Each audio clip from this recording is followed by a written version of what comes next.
po na kami ay nagpupuri sa dakilang pangalan ng anak mong si Jesus. Salamat, Panginoon, dahil muli po kaming ginising, muli mo po kaming dinala rito sa aming bahay-sambahan para kayo po ay sambahin, itaas at pasalamatan sa lahat ng inyong mga ginagawa sa amin.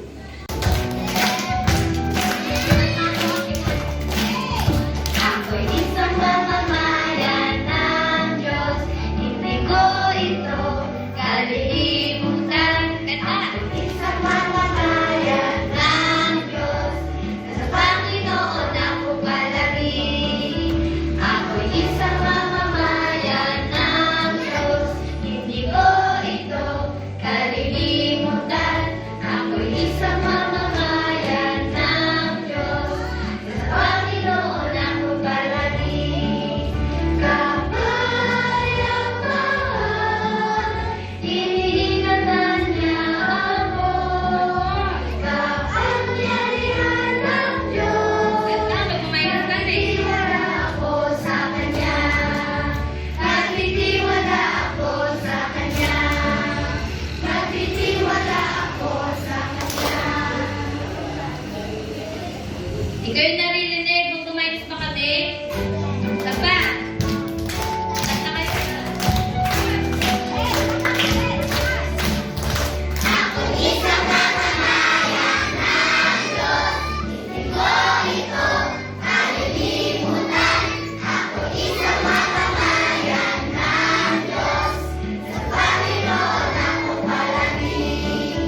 Ako isang mamamayan ng Diyos, hindi ko ito kalilimutan.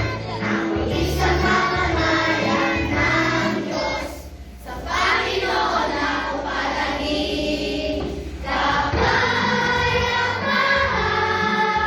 iniingatan niya ako.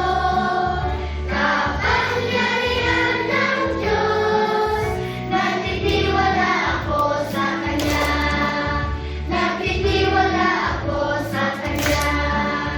Nagtitiwala ako sa Kanya. Yan. Sabay-sabay tayo. 1, 2, 3, go.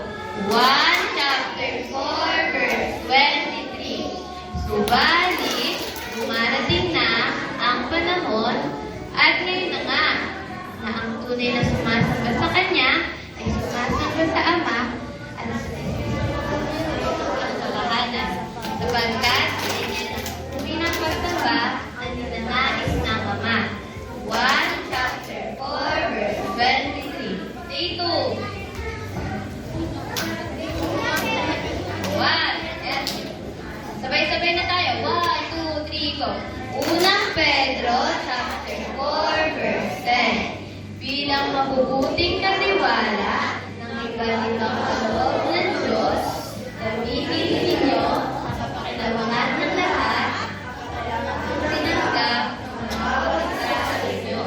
Unang Pedro, chapter 4, verse 10. Say 3. Yan. Sabay-sabay. 1, 2, 3, go. Matthew chapter 28, verse 19. Therefore, go and make disciples of all nations, baptizing them in the name of the Father, and of the Son, and of the Holy Spirit. Matthew chapter 28, verse 19. Ayan, take for natin. 1, 2, 3, go. John chapter 13, verse 35. By this, everyone